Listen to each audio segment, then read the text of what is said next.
मधुमक्खियाँ उड़ो बाजसुर, उड़ जाओ।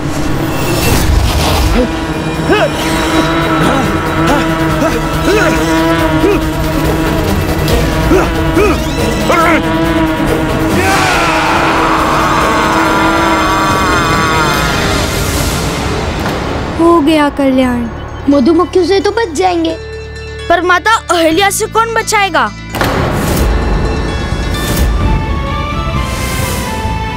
अरे ये सब किसने किया है? ये सब, हाँ, ये वस्त्र बिखरे हुए हैं, मटकी फूटी हुई है, ये अन्न नीचे गिरा हुआ है, किसने किया है ये सब? किसकी लीला है ये? सब आपके गुणेश ने ही किया है माता।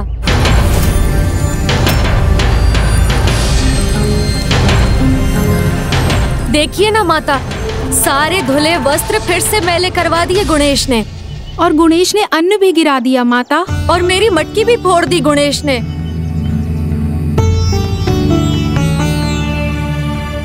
देखिए माता, क्या कर दिया आपके गुणेश ने।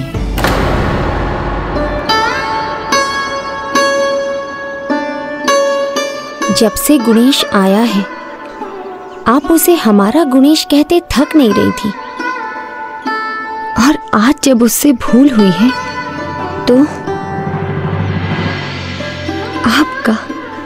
आपका गुणेश हो गया। नहीं नहीं नहीं माता, मेरा अर्थ ये है कि देखिए ना, हमारे गुणेश ने क्या कर दिया है। गुणेश, तुम्हारा जो होगा सो होगा, हमें भी दंड मिलेगा। माता, इसमें मेरा कोई दोष नहीं, मैं तो आपकी ही आज्ञा मान रहा था। मेरी आज्ञा?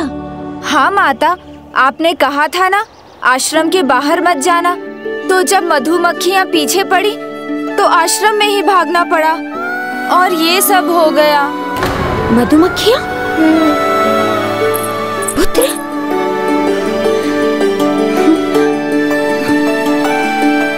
उन्होंने तुम्हें कहीं काटा तो नहीं ना पुत्र? नहीं माता, मुझे तो नहीं, किसी अन्य को काटा हो तो वो मुझे पता नहीं। अब आप ही बताइए माता, दोष मेरा है या मधुमक्खियों का? नहीं पुत्र, तुम्हारा कोई दोष नहीं। देखा आपने, इसके पीछे मधुमक्खियां पड़ी थी और आप यूं ही इसे दोष दे रहे थे। किंतु कोई पूछिए तो इनसे, मधुमक्खियां इनके पीछे पड़ी क्यों? वो तो आपके कारण माता अहिल्या।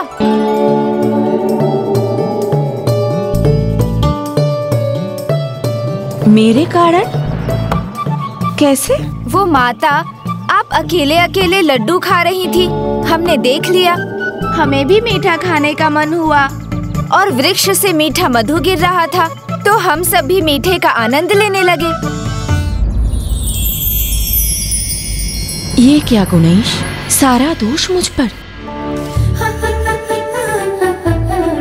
बताओ, भला प्रसाद खाने में भी कोई दोष है क्या?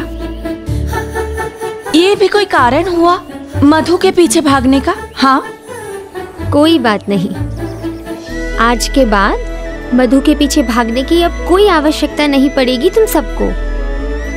भोजन के साथ ढेर सारे लड्डू खाने को मिलेंगे, पेट भर के खाना। आज तो भूल कर भी नहीं भूलेगा इसकी ये करतूत। बस एक बार ये अकेला मिल जाए, इसको ऐसा दंड दूंगा ना। माता, अब दंडित करने के स्थान पर लड्डू खिलाने जा रही है अपने गुणेश को। फिर मेरे गुणेश के स्थान पर अपने गुणेश? किंतु मेरा पुत्र तो निर्दोष है, ये सब जानबूझकर थोड़ी ही किया इसने। आज से तुम्हें एक और नियम का पालन करना होगा। नियम 4, आश्रम में जब सभी अपने कार्यों में व्यस्त होंगे तब तुम्हें वहाँ ना खेलना है ना दौड़ना है। उचित है माता। बस यही रह गया था, अब हम खेल भी नहीं सकते। हम बालकों पर इतना अत्याचार, हमारे खेलने का समय और भी कम हो गया। अब तुम सब जाओ और विश्राम करो, ये सब हम समेट लेंगे। माता, मैं अपनी भूल स्वीकार करता हूँ, किंतु मुझे उसे सुधारने का अवसर दीजिए। मैं इनकी सहायता करना चाहता हूँ। मित्रों, प्रत्येक कर्म का परिणाम होता है, इसीलिए यदि भूल से कुछ बिगड़ जाए तो उसे स्वीकार कर उसे सुधारने का प्रयास करना चाहिए। ठीक है, हम भी तुम्हारी इसमें सहायता करेंगे। मैं कहती थी ना कि मुझे मेरे गुणेश के गुणों पर पूरा विश्वास है। इनके साथ रहेंगे तो दूसरे बालक भी कुछ ना कुछ अवश्य सीख जाएंगे।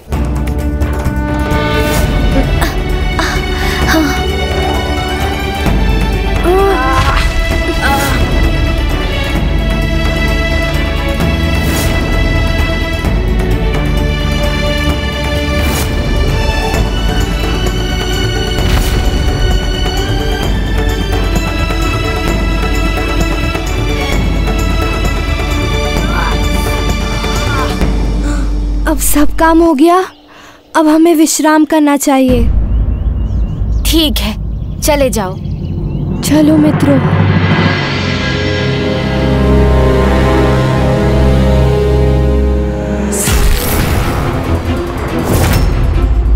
आप खुला मेरा भाग्य, जो बनेगा इसका दुर्भाग्य।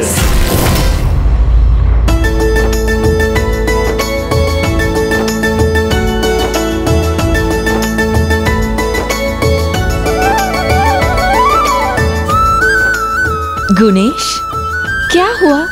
तुम्हें विश्राम नहीं करना? करना तो है माता, किंतु मैं भी चला गया तो इस अन्न की देखभाल कौन करेगा? कोई पशु या पक्षी इन्हें बिखेर कर चला गया तो?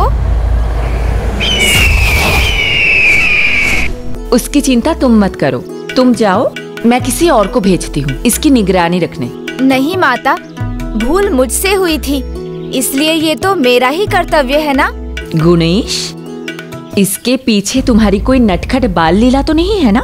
नहीं नहीं माता, बिल्कुल नहीं, कदापि नहीं। यहाँ धूप से हटकर बैठना ही उचित होगा। आओ गुणेश। उचित है माता, मैं इस अन्न का ध्यान रखते रखते थोड़ा विश्राम कर लूंगा। आप जाइए, विश्राम कीजिए।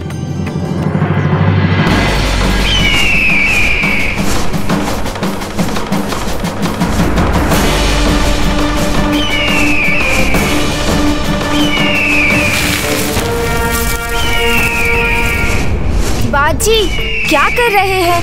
अनाज है वो, उसका अपमान तो मत कीजिए, उसे मत बिखेरिए। शत्रुता मुझसे है तो मुझ पर निकालिए ना, अन्न के दानों पर नहीं। इन्हें ही बिखेरूंगा, अवश्य बिखेरूंगा। कहा ना, ऐसा मत कीजिए, माता अहिल्या मुझे ही डांटेंगी। डांट तो तब पड़ेगी ना जब जीवित रहोगे। देखिए, बहुत चेतावनी दे चुका, रुक जाइए, अन्यथा क्या करोगे तुम? एक और चेतावनी दोगे?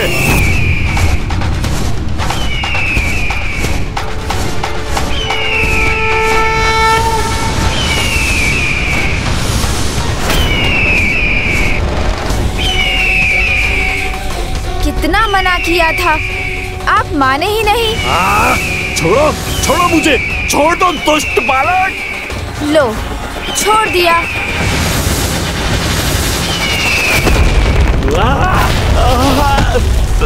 मेरी चेतावनी क्यों नहीं सुनी आपने?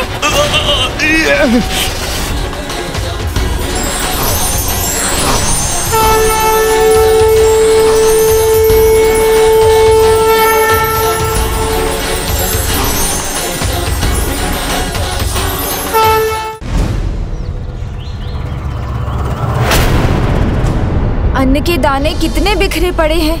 माता अहिल्या आ गई तो अर्थ का अनर्थ हो जाएगा। अब तो मुझे कोई नहीं बचा सकता।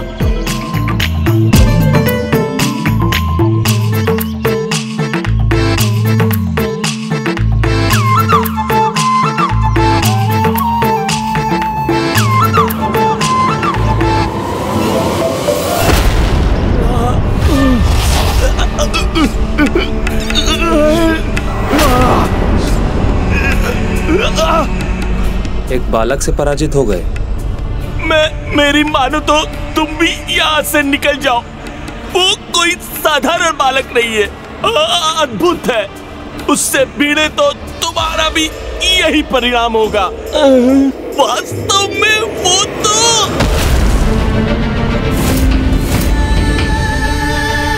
विषदंती के प्रहार से प्राणियों के दंत हिल जाते हैं, क्योंकि मेरा प्रहार सामने से नहीं, पीछे से छिपकर होता है। ये सब क्या है? माता, आप समझिए। देखिए, मैं यहाँ बैठा था, आपने मुझे यहाँ बैठाया, फिर आप चली गईं। मैं तो अच्छे कार्य के लिए बैठा था, किंतु वो वहाँ से एक बड़ा बाज आया, ऐसे उड़ान भरते हुए। आप देखती ना वो। बस गुणेश, बस। आप पहले बालक नहीं है जिन्हें माता अहिल्या ने पाला है, किंतु कहानी सुनाने वाले आप पहले हैं। किंतु अब ये कहानी मुझे नहीं, आपको माता पार्वती को सुनानी होगी। फिर देखते हैं माता पार्वती क्या कहती है। नाव दो धाराओं में बहेगी तो संकट में ही तो पड़ेगी।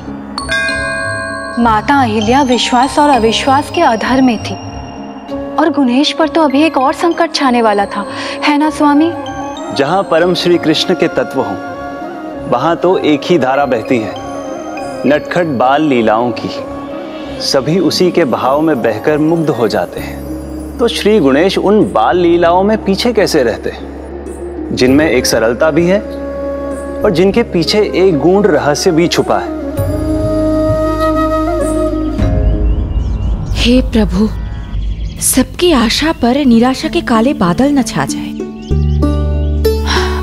पुत्र, ये मटकी फोड़ना, ये सब वस्त्र मैल करना, अन्न बिखेरना, ऐसा बालकों जैसा व्यवहार क्यों? बोलिए गुणेश, क्यों? माता, बालक तो बालक होते हैं, और मैं भी तो एक बालक हूँ। हाँ गुणेश, तो मैंने कब कहा कि आप बालक नहीं हो?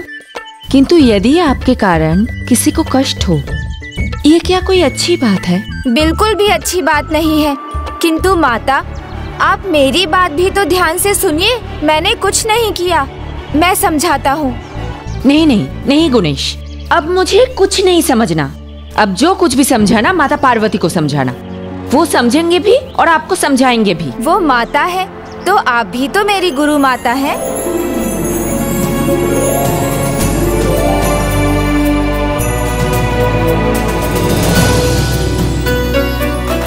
आपने ही तो कहा था, माता के समान स्नेह देंगी मुझे, सदा मेरा ध्यान रखेंगी। जो माता ध्यान रख सकती है, क्या वो दंड नहीं दे सकती?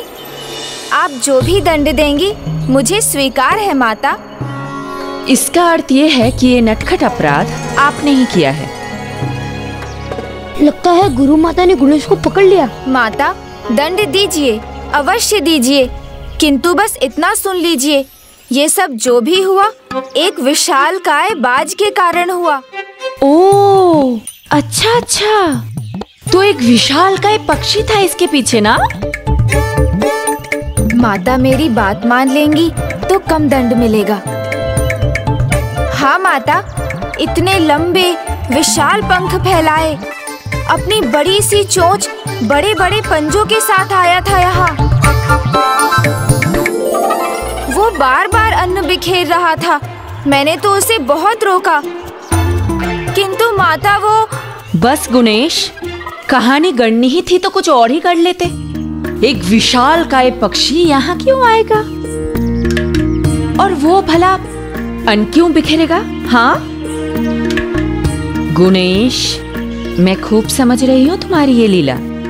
तुम्हारे इस भोले मुख के पीछे ना एक नटखट बालक छिपा है। पहले दंड और फिर उससे बचने के लिए कहानी। किंतु अब उसकी कोई आवश्यकता नहीं है। पहली बार मधुमक्खियां थी, इसलिए माता पार्वती ने क्षमा कर दिया। और इस बार आपने अपना दोष मान लिया, इसीलिए मैं क्षमा करती हूँ। क्षमा कर दिया माता ने। बच गए हम। माता, मैं ये अन्न समेटकर आपको धन्यवाद कहना चाहता हूँ।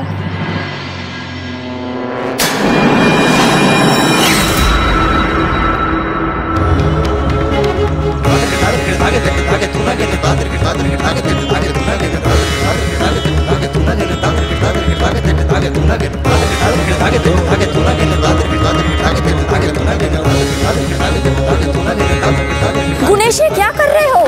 इससे तो अनार बिखर जाएगा, मत करो ऐसा। माता, लंबी छलांग वाला पीछे हटता है तभी लंबी छलांग लगा पाता है। वैसे ही मैं भी अन्न समेटने के पहले उसे थोड़ा बिखेर रहा हूँ।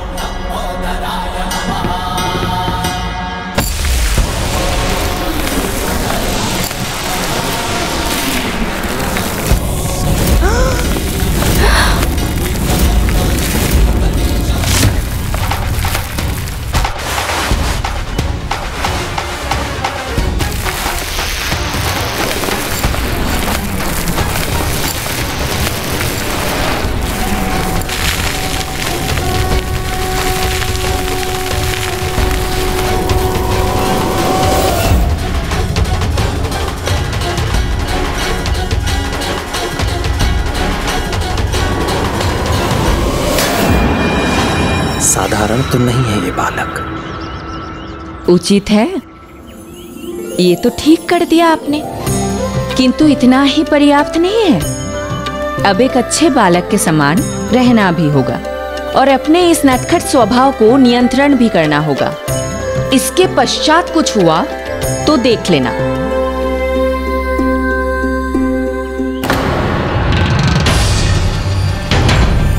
हे प्रभु, इस बालक के चक्कर में प्रभु का भोग ही नहीं लगा पाई। सूर्यदेव का तेज सर चढ़ आया है और मैंने तो अभी तक कुछ बनाया भी नहीं। आज तो बस गुड़ ही चढ़ा पाऊंगी।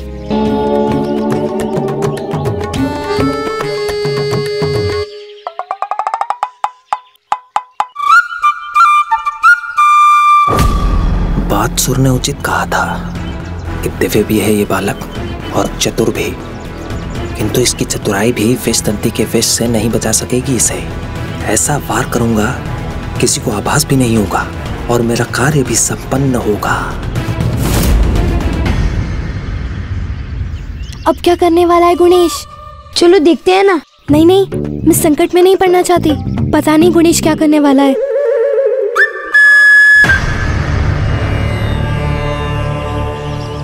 अत्यंत विलंब हो गया है आज, मुझे शीघ्रता करनी होगी।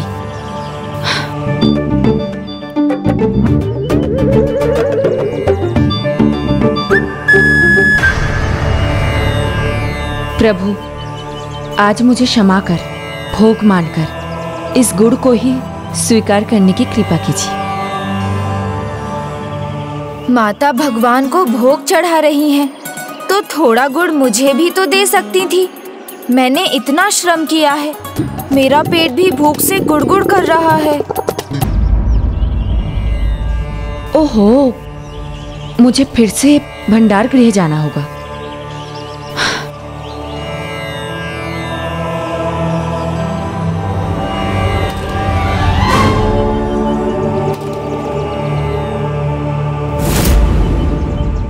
क्या हुआ गुणेश? हाँ, तुम्हारी दृष्टि कहाँ टिकी है मित्र गुणेश? और क्या करने की सोच रहे हो तुम गुणेश? वो वहाँ प्रभु माँ गणाधिपति जी की प्रतिमा? नहीं नहीं, वो देखो जो प्रतिमा के सामने है।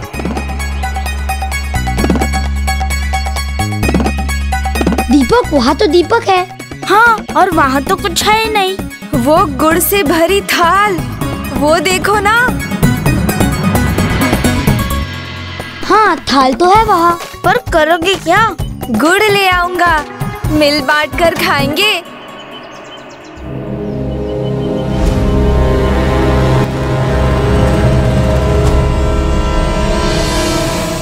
इसमें तो संकट है, बहुत बड़ा संकट। हाँ, तृप्ति ने उचित कहा था कि पकड़े गए तो गुरु माता दिन में ही तारों के दर्शन करवा देंगी। भीरू हो तुम सब, यदि कुछ पाना है तो उसका मूल्य तो चुकाना होगा। थोड़े संकट का सामना तो करना ही पड़ेगा। नहीं नहीं गुणेश, ऐसा मत करो। धैर्य का फल चखा था ना तुमने, कैसा था? मीठा, बहुत मीठा। तो मित्रों, श्रम का फल उससे भी मीठा होता है। माता ने देख लिया तो ऐसा फल मिलेगा ना कि कभी भूल नहीं सकेंगे। भूल जाओ संकट को, उसका सामना मैं करूँगा, श्रम भी मैं ही करूँगा और मीठा फल मिलेगा सबको। तुम्हें बस मुझे भीतर जाने में सहायता करनी है, करोगे ना?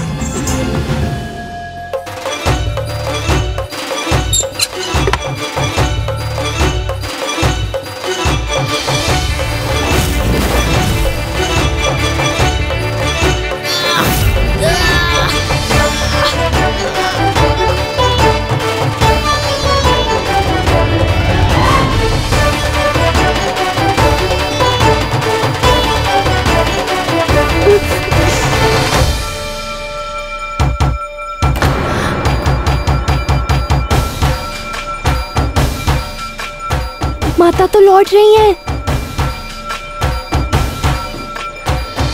लो मित्रों,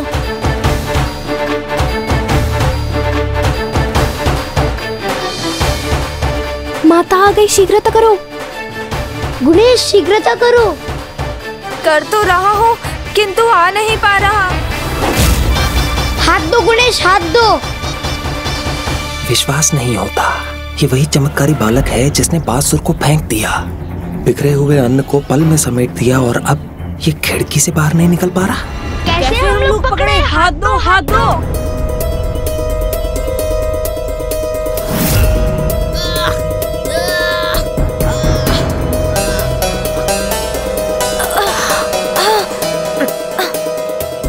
इसे असाधारण समझना तो एक भ्रम था।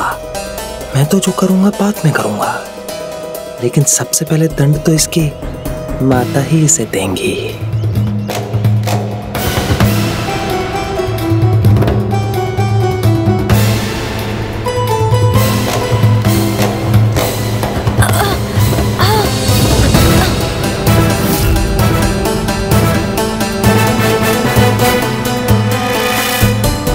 बच गए।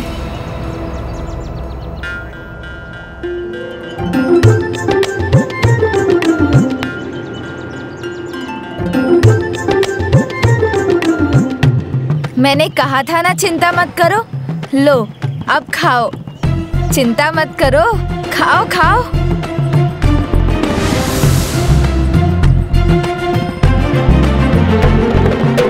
तृप्ति? नहीं नहीं, अधिक है तो मुझे दे दो, मैं खा लेता हूँ। अच्छा अब बताओ, इससे तुम्हें क्या सीख मिली?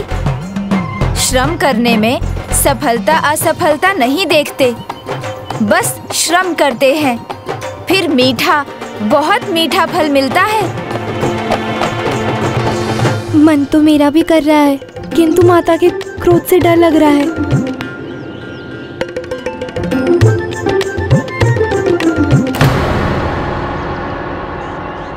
ये क्या? आज पूजा से पहले ही प्रभु ने प्रसाद ग्रहण भी कर लिया।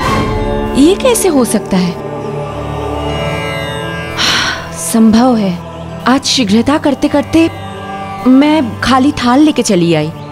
कोई बात नहीं, मैं गुड़ लेके आती हूँ।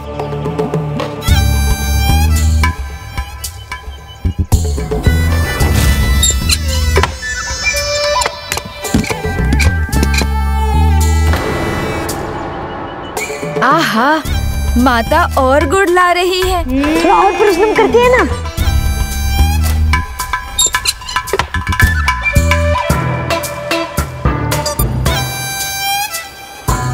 मीठा गुड़, इसे कड़वा कर दूंगा, विषैला कर दूंगा इसे। मेरा कार्य अपने आप समाप्त हो जाएगा।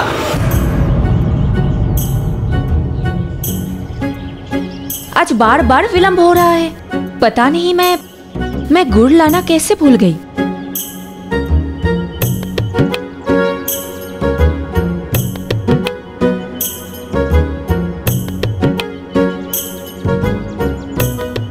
ओहो, तो ये गुड़ प्रभु का नहीं, गुणेश का भोग बना था। उससे पूछा तो फिर वो अपनी मिश्री जैसी मीठी बातों में मुझे घुमा देगा। उसे रंगे हाथ पकड़ना होगा। प्रभु, हे प्रभु, विलंब के लिए क्षमा। आज मैं आपको इतना स्वादिष्ट, इतना मीठा गुड़ चढ़ाऊंगी कि आपको भी आनंद आ जाएगा।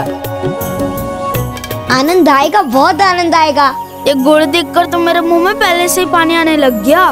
देखिए ना प्रभु, आज मैं कुछ ना कुछ भूलती ही जा रही हूँ। पहले गुड़ भूल गई और अब जल। अब मुझे बस कुछ पल और दीजिए, मैं आपके लिए निर्मल जल अभी लेके आती हूँ।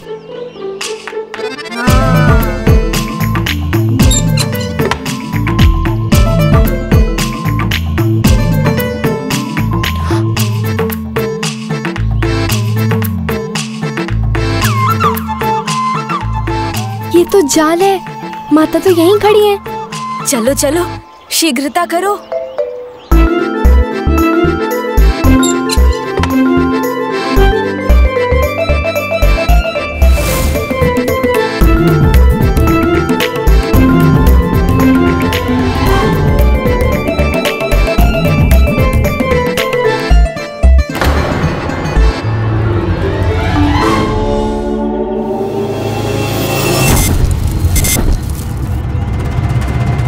माता द्वार पर ही है, कहीं नहीं गई। क्या हुआ? रुक क्यों गए? आओ आओ। पीछे पीछे पीछे। अपने आश्रम में, अपने निवास में, अपना प्रसाद खाने में क्या संकोच? आओ ना, कोई नहीं है यहाँ। क्या पीछे। क्या देखूं पीछे? मुझे पता है वहाँ क्या है। स्वादिष्ट मीठा गुड़, जो माता के लौटने के पहले हम फिर चट कर जाएंगे।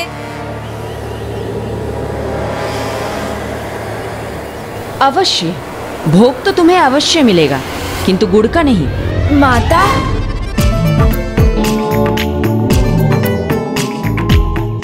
मेरा अनुमान सही था, तो आप ही हो। पकड़ा जा सकता हूँ ये तो मुझे पता था, किंतु आप दंड देने के लिए रस्सी ही ले आएंगी, ये नहीं पता था।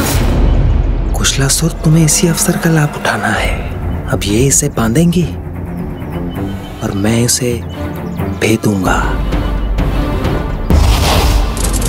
पिछली बार ही दंड देती ना, तो ये सब कुछ करने का साहस नहीं होता आपको। किंतु मेरा दोष क्या है माता? मैं तो प्रसाद ग्रहण कर रहा था, जैसे आप भोर में कर रही थी, और मैं तो आपके समान अकेले भी नहीं खा रहा था, मिल बांट कर खा रहा था। बस गुणेश, बार बार ये सब कुछ कहकर दंड से बचना क्यों चाहते हैं आप? ठीक है, तो इस बार माता पार्वती तय करेंगी कि उनके गुणेश को क्या दंड मिलना चाहिए।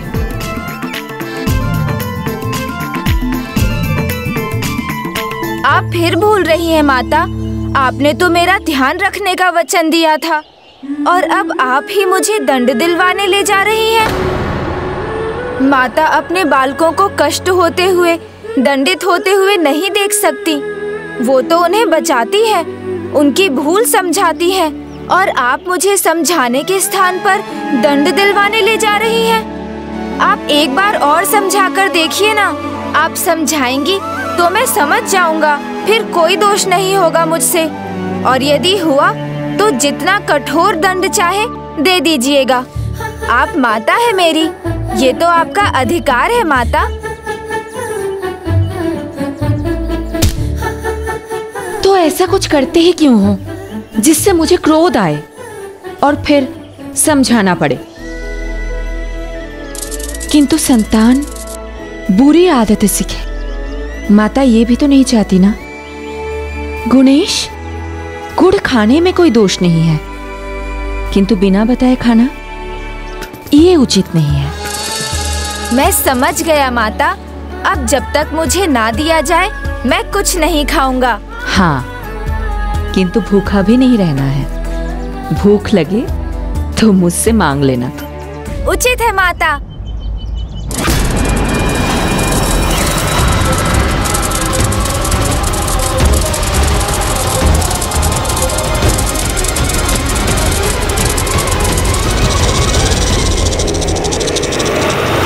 लेना चाहिए, वही लेना चाहिए जो तुम्हें दिया जाए।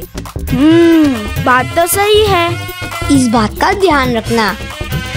वैसे गुड़ कैसा था? अच्छा था ना? गुड़।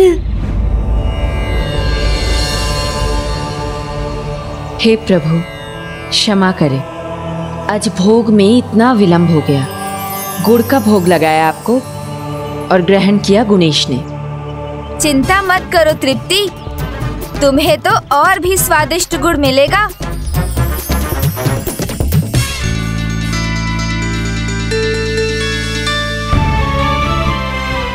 हे गजानन, हे गजमुख, गुड़ के इस भोग को स्वीकार कीजिए। चलो अब गुड़ खाते हैं। नहीं नहीं, अभी तो दंड पाए बिना छूटे हो और फिर से वही भूल करना चाहते हो। इसमें कैसी भूल है? माता ने कहा था ना, हे गजमुख गुड़ स्वीकार करें। देखो मुझे, ध्यान से देखो, बड़े बड़े कान हैं, लंबी सूंड है। ऐसे कान और सूंड किसके होते हैं? गज के। तो मैं गजमुख हुआ कि नहीं?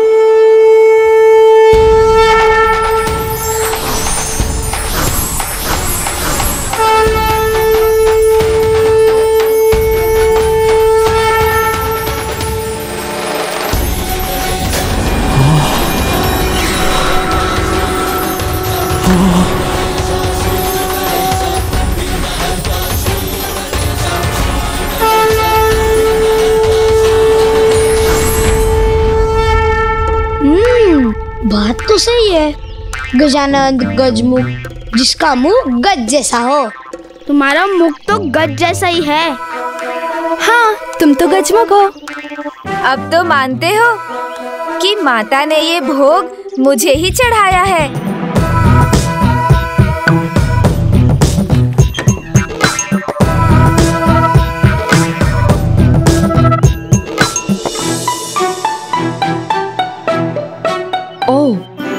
इस भाग दौड़ में मैं तो भंडार बंद करना ही भूल गई।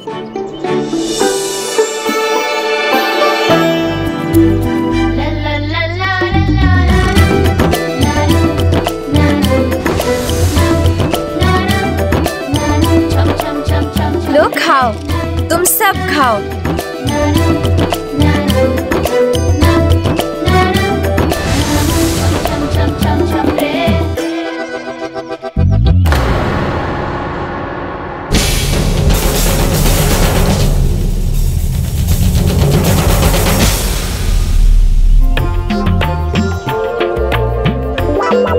माता, आप भी थोड़ा प्रसाद लीजिए ना। नहीं नहीं नहीं गुणेश, अब मैं तुम्हारी इस मीठी मीठी बातों में नहीं आने वाली हूँ। जो कुछ भी समझाना था ना, समझा चुकी हूँ। अब तो आपको दंड मिलेगा। गुणेश, माता की ममता का कोई ऐसे लाभ उठाता है भला? वहाँ माता पार्वती आपके लिए सभी प्रकार के पकवान, खीर, चूरमा, लड्डू आदि बना रही है। आप है कि आपका ये नटखट स्वभाव समाप्त ही नहीं होता। माता। नहीं गुणेश, मुझे आप कुछ नहीं समझना। चलो, माता पार्वती समझाएंगी आपको। धैर्य का फल मीठा तो होता है कुशलासुर। मिल गया उपाय। ढेरों पकवान बन रहे हैं ना, अब त्रिलोकनाथ सिंधु का आदेश अवश्य पूरा होगा। बस मैं खीर के ऊपर मेवा और डाल दूं, मेरे पुत्र को बहुत भाएगा। उंगलियां चाट चाट कर खाएगा। माता, माता, माता बाहर आइए। माता, आप रसोई में भोजन पका रही है और बाहर आपके पुत्र आश्रम को सर पर उठा रहे हैं।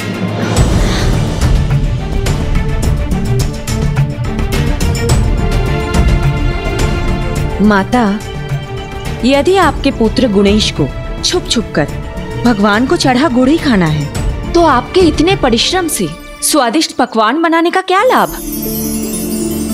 माता, माता, गुणेश स्वादिष्ट पकवान के नहीं, दंड के अधिकारी है। अपने नटखट स्वभाव से पूरे आश्रम को उथल पुथल कर दिया है और इससे सीख दूसरे बालक भी उत्पात मचाने लगे हैं। इनका ध्यान बटा, कुशलासुर का मार्ग खुला। अब चोट नहीं, प्रहार करने का समय है। माता आप ही बताइए, यदि गुणेश ऐसे ही रहे तो बुराई की मिट्टी में लिपटे हुए सिंधु से हमें मुक्ति कैसे दिलाएंगे? माता मुझे तो कुछ कहने दीजिए। हाँ कहिए ना, बताइए माता पार्वती को, कैसे आपको रंगे हाथों पकड़ा था मैंने, बताइए। देवी अहिल्या, आपने गुणेश की भूलों को उजागर कर एक माता का धर्म निभाया है, किंतु एक संतान की भूल को सुधारना अभिभावक का ही कार्य है। यदि हमें इसे दंडित करना भी पड़े तो हमें पीछे नहीं हटना चाहिए। किंतु एक बालक को भी तो अपनी बात रखने का अधिकार है ना, उसे कहने दीजिए जो वो कहना चाहता है। मैंने कुछ नहीं किया, गुरु माता ने जो समझाया वो समझकर मैंने तो वही उठाया जो मुझे दिया गया था। अच्छा, मैंने कब समझाया? मैंने कब कहा कि गुड़ आपके लिए है? हाँ देखिए, आपने गुड़ भोग में चढ़ाया था ना, भोग चढ़ाते हुए किसका नाम लिया था? गजानन, गजमुख, ये भोग स्वीकार कीजिए, ऐसा कहा था ना। और इस आश्रम में गजानन भी मैं हूँ और गजमुख भी। अच्छा, तो गजमुख, गजानन, श्री महागणाधिपति जी और आप एक नटखट गजमुख बालक एक समान है। देवी अहिल्या, प्रभु महागणाधिपति जी के प्रति आपकी भक्ति को मैं समझती हूँ, किंतु आप भी तो चाहती हैं ना कि गुणेश प्रभु महागणाधिपति जी के अवतार के रूप में सिंधु का संहार करे। फिर आप दोनों में भेद क्यों कर रही हैं? और यदि ये मात्र एक बालक ही है तो इसका नटखट स्वभाव तो स्वाभाविक है ना।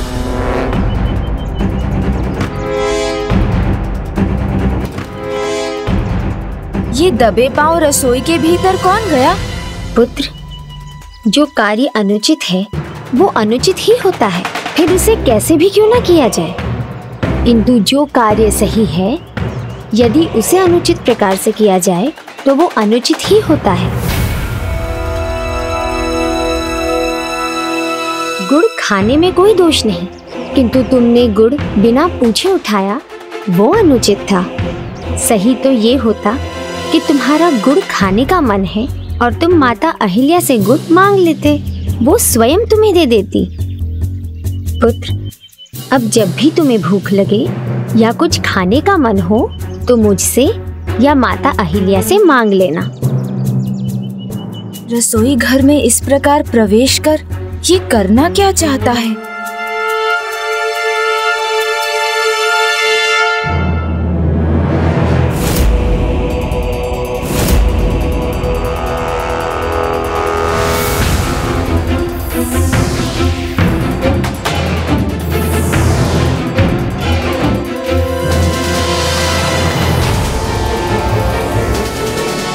सुर का वध कर गुणेश ने जो अनुचित किया है उसे मैं सही करूंगा।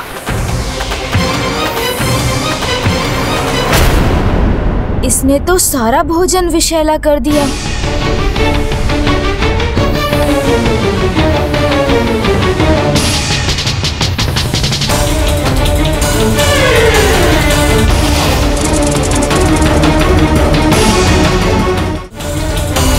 पुत्र, तुम्हारा ध्यान कहाँ है? तुम्हें समझ में आया जो मैंने समझाया? हाँ माता, मैं समझ गया। तो अब तो तुम्हें भूख लगी होगी ना पुत्र? मैंने तुम्हारे लिए ढेर सारे पकवान बनाए हैं। सब मेरे लिए ही पकाया है ना माता? हाँ पुत्र, सब तुम्हारे लिए है। तो मैं जितना चाहूँ उतना खा सकता हूँ? हाँ पुत्र, क्यों नहीं। मेरे पेट में तो भूख के कारण कोलाहल मचा हुआ है, बस आप भोजन परोस ही दीजिए।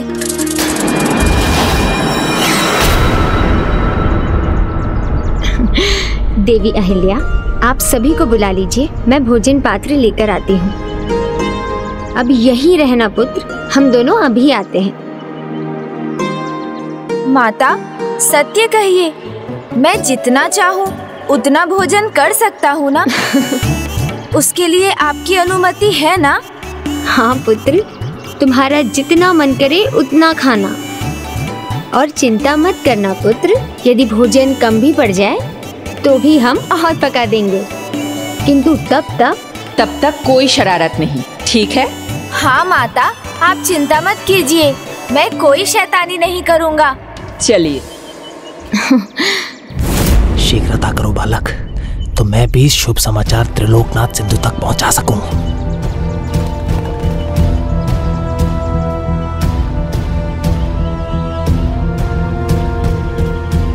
इतना सारा भोजन, इसे फेंकना तो अन्न का अपमान होगा, किंतु जो भोजन जीवन ऊर्जा देता है वो किसी प्राणी के प्राण ले, ये भी उचित नहीं। फिर तो एक ही मार्ग है, मुझे ही सब खाना होगा। भक्त भोग चढ़ाए तो भक्ति, माता भोग चढ़ाए तो आशीर्वाद। अब माता के आशीर्वाद से ही मैं इस विष के प्रभाव को भी मिटा दूंगा।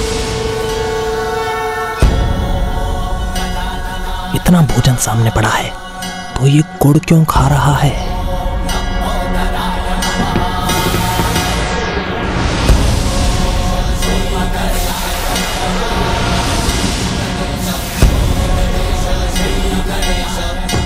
खाते रहो, विष दंती का विष अंदर जाएगा, तभी तो तुम्हारे प्राण बाहर आएंगे।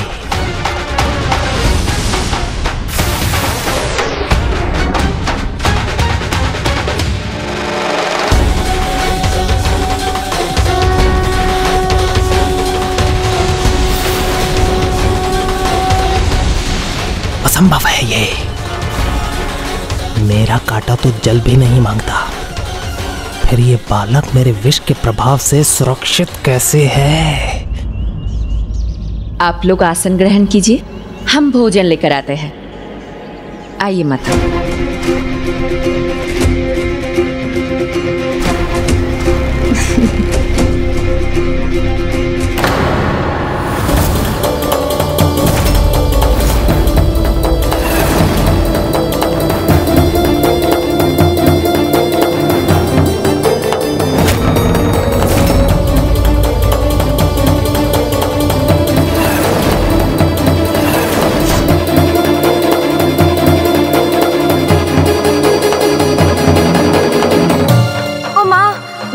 अधिक थी ना, तो मैं स्वयं को रोक ही नहीं सका।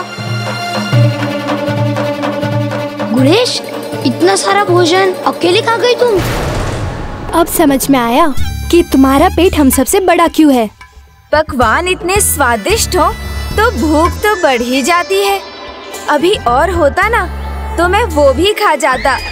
तो ये मेरी कल्पना नहीं है, ये सत्य है। ये सारा भोजन आपने खा लिया? हाँ माता, और इस बार कोई भूल नहीं की मैंने। एक बार नहीं, दो बार माता से पूछा था कि क्या मैं मन भरकर भोजन कर सकता हूँ। उन्होंने कहा हाँ।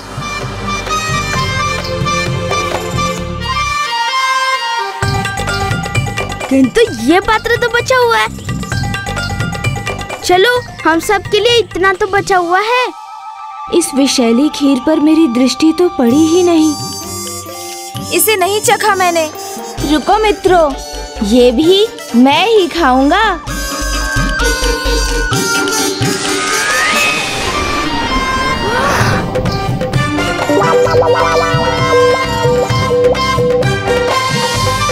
बहुत ही स्वादिष्ट था। मुझे लगता है आज हमें भूखा ही रहना पड़ेगा। गुणेश, तुमने तो कहा था तुम्हें सिर्फ चखना है। इसका स्वाद ही कुछ ऐसा था, मैं स्वयं को रोक ही नहीं सका।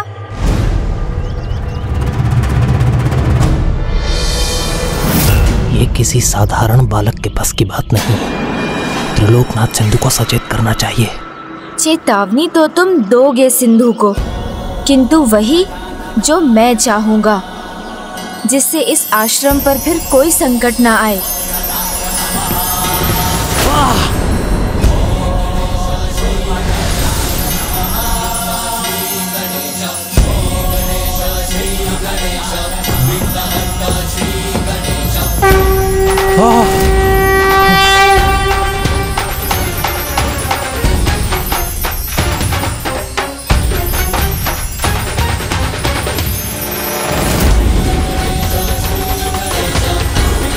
अद्भुत। ये अद्भुत नहीं है। आपने अन्याय किया है, सारा भोजन ग्रहण कर लिया, और ये ग्रहण करने से पहले आपने अन्य किसी का विचार भी नहीं किया। ये भी नहीं सोचा कि आपके मित्र भूखे रहने पर विवश हो जाएंगे। माता, यदि ये सारा भोजन मैं नहीं खाता तो आप सब विवश हो जाते अपने प्राणों को त्यागने के लिए। गुणेश, आप इतने स्वार्थी कैसे हो सकते हैं कि अपना स्वाद पाने के लिए अपने ही मित्रों को कैसे भूखे पेट रख सकते हैं?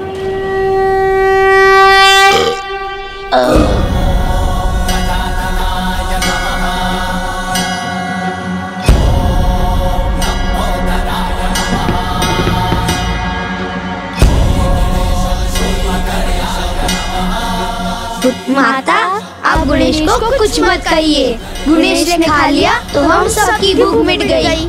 आपने देखा ना कि हम सबको एक साथ डकार आ गई।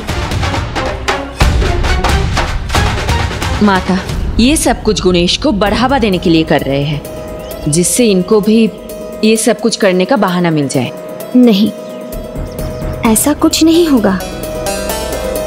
गणेश, ये भूल है तुम्हारी। अनुमति लेना एक बात है, किंतु तुम्हारे मित्रों के प्रति तुम्हारा कोई उत्तरदायित्व भी है। जिस प्रकार तुमने गुड़ बांटकर सबके साथ में खाया, उसी प्रकार तुम्हें भोजन भी सबके साथ ही करना चाहिए था। मुझे तो समझ ही नहीं आ रहा है कि तुम्हारे इस व्यवहार के पीछे कोई अन्य कारण है। यदि मैंने माता को बता दिया तो वो सदा मेरी चिंता करती रहेंगी। मुझे उन्हें कुछ नहीं बताना चाहिए। तुम्हारी लीला तुम ही जानो गणेश। सभी को ये स्मरण होना चाहिए कि आहार पौष्टिक होना चाहिए, पर्याप्त होना चाहिए, किंतु लालच में अधिक आहार लेना उसे विष बना देता है और शरीर में अनेकों बीमारियों को जन्म देता है। मैं समझ गया माता, विष से मुक्त रहना आवश्यक है। भूल हुई है मुझसे। आप जो भी दंड देंगी वो मुझे स्वीकार है। तुम बहुत समझदार हो गणेश, ये मैं जानती हूँ, किंतु तुम्हें ऐसे ही क्षमा नहीं कर सकती। अन्यथा सभी को यही लगेगा कि मैं लाड़ दुलार कर तुम्हें बिगाड़ रही हूँ। मुझे पता है माता, मुझे दंड देने के लिए आपका हृदय नहीं मान रहा है, किंतु आप चिंता मत कीजिए। आपने उचित कहा था कि सही को भी अनुचित प्रकार से करना अनुचित ही होता है। इसलिए भूल तो हुई है मुझसे। मैंने जो किया उसे किसी और प्रकार से भी कर सकता था, तो आप मुझे दंड दे दीजिए माता। पुत्र, तुम्हें एक पहर अकेले रहना पड़ेगा। अभी इसी क्षण से ना तुम अपने मित्रों के साथ खेलोगे और ना ही उनसे बात करोगे। बस एकांत में उस वृक्ष के नीचे जाकर बैठे रहना है। मुझे मेरा दंड स्वीकार है माता।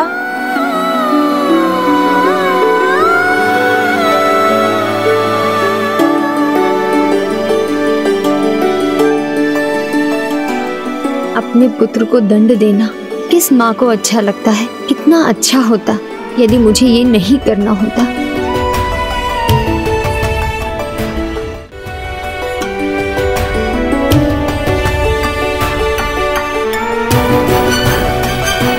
माता, मुझे ज्ञात है सभी को मुझसे अनेक आशाएं हैं, और मैं विश्वास दिलाता हूँ मैं उन सभी पर खरा उतरूंगा।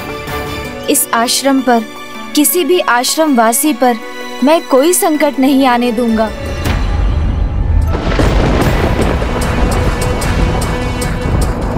शांत रहोगे तो सदा के लिए शांत कर दूंगा। बोलो, क्या समाचार लाए हो? त्रिलोकनाथ, त्रिलोकाधिपति, वो बताओ, बादसुर कहाँ है? वो नहीं रहा। उस गणेश ने उसका वध कर दिया।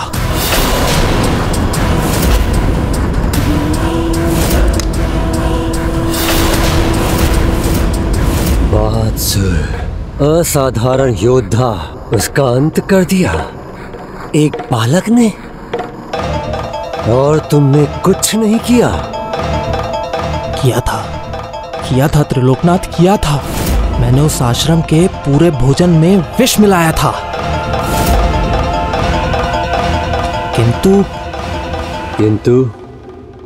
किंतु उस गुणेश ने पूरा भोजन ग्रहण करके मेरे किए धरे पर पानी फेर दिया। फिर गुणेश मर गया।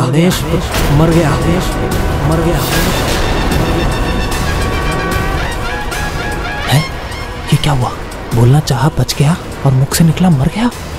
तो फिर शुभ समाचार देने में इतना संकोच क्यों? आपने जो सुना वो नहीं कहा मैंने। मेरे कहने का अर्थ है कि गुणेश मर गया।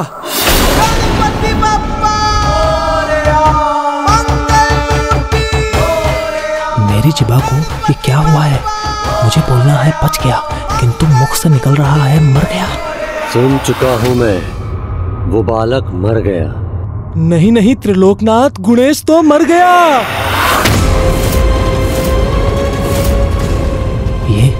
ये क्या हो गया है मुझे? मैं जो कहना चाहता हूँ कह क्यों नहीं पा रहा हूँ? ओ, समझा।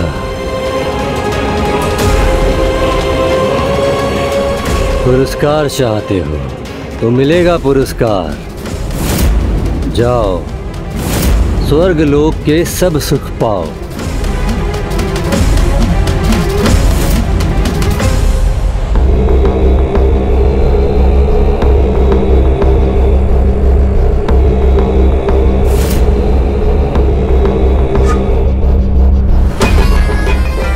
जब इन्हें सत्य ज्ञात होगा तो स्वर्ग को नर्क बनते देर नहीं लगेगी।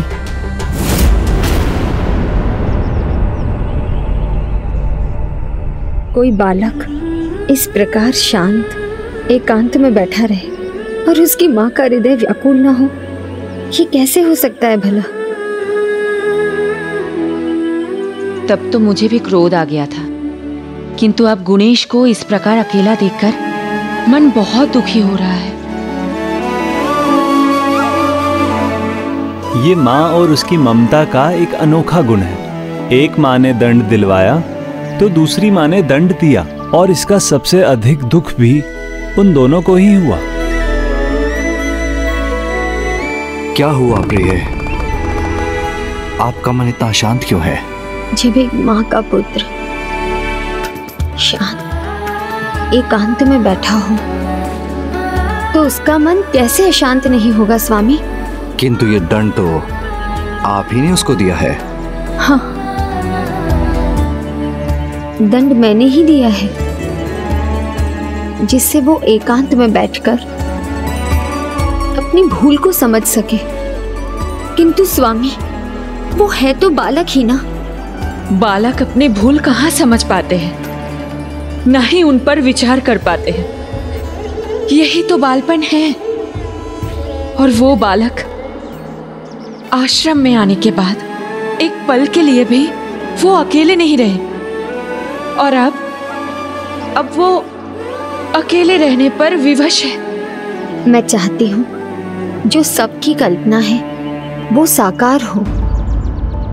अभी तो उसे जगत का पालनहार बनना है स्वामी।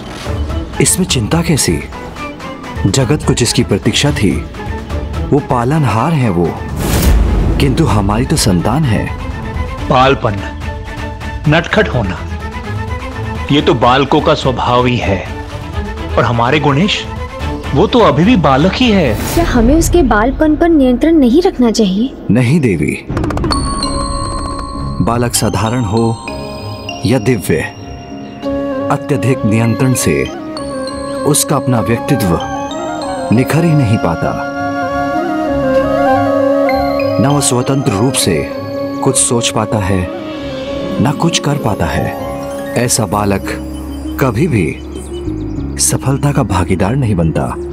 बोते समय बीज को देखकर थोड़ी कहा जा सकता है कि वो कितना बड़ा वृक्ष बनेगा। बढ़ने का अवसर तो उसे देना ही होगा ना। हाँ, किंतु उस बीज को सींचना, उसे उर्वरक देना हमारा दायित्व है। और सिंचाई रूपी मार्गदर्शन या तो उसके माता पिता कर सकते हैं या तो उसके गुरु। और मार्गदर्शन देवी, वो तो सर्वोत्तम ही होगा, क्योंकि गणेश जगत पिता और जगत माता के पुत्र है। प्रतिभा की शक्ति का उचित मार्गदर्शन ना हो तो वो व्यर्थ हो सकती है, और उचित मार्गदर्शन केवल एक गुरु ही दे सकते हैं। और महर्षि गौतम उनसे अधिक उत्तम गुरु हमारे गणेश के लिए और कौन हो सकता है? मैं अभी जाती हूँ और गणेश के लिए उसकी शिक्षा आरंभ करने की बात करती हूँ।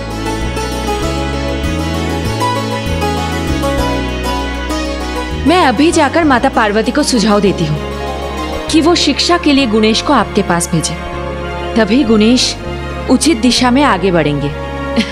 मैं आती हूँ स्वामी।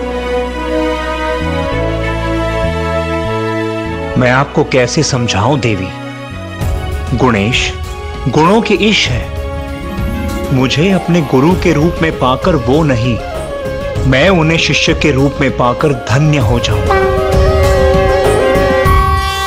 गणेश को लेकर दोनों माताओं को चिंता थी। गणेश के मयूरेश्वर बनने की जगत को प्रतीक्षा थी, किंतु गणेश को भी किसी की प्रतीक्षा थी। किसकी? अपने महान भक्त मुद्गल की। भक्त और भगवान के मिलन का समय अब निकट था, इसीलिए श्री गणेश को भी इसका आभास होने लगा था।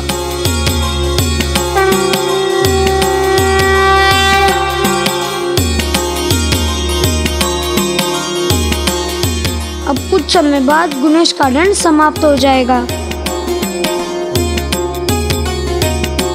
किंतु गणेश क्या कर रहा है? क्या ढूंढ रहा है?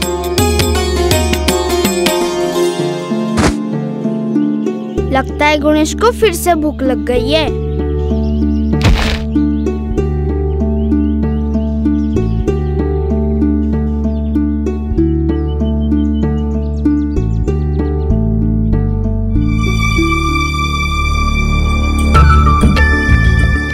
कुछ समझ नहीं आ रहा है, क्या है गणेश के मन में? वो क्या कर रहा है?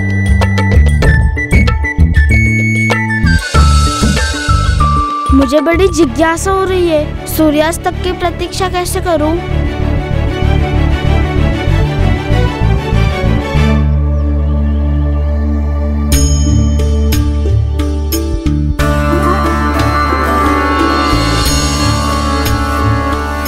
चलो मित्रों। हाँ, कठिन होता है ना चुपचाप अकेले बैठे रहना। हमारे साथ खेलने का मन भी करता होगा ना, और बात करने का भी। तुम क्या कर रहे हो गणेश? ये क्या बनाया गणेश? हाँ गणेश, ये क्या है?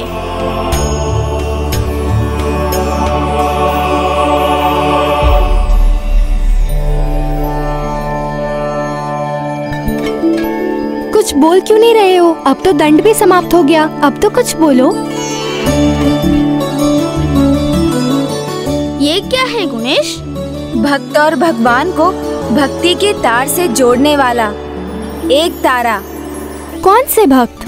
और किन भगवान के? जिनमें सच्ची श्रद्धा हो वो भक्त, और जिन पर श्रद्धा हो वो उसके भगवान। कदाचित आप उचित कहती थी देवी अहिल्या। हाँ माता, एकांतवास का लाभ हुआ है गणेश जी। सब यही मानते हैं कि भक्त तो भगवान के रंग में रंगते हैं, किंतु यहाँ तो स्वयं भगवान ही भक्त के रंग में रंगने जा रहे थे।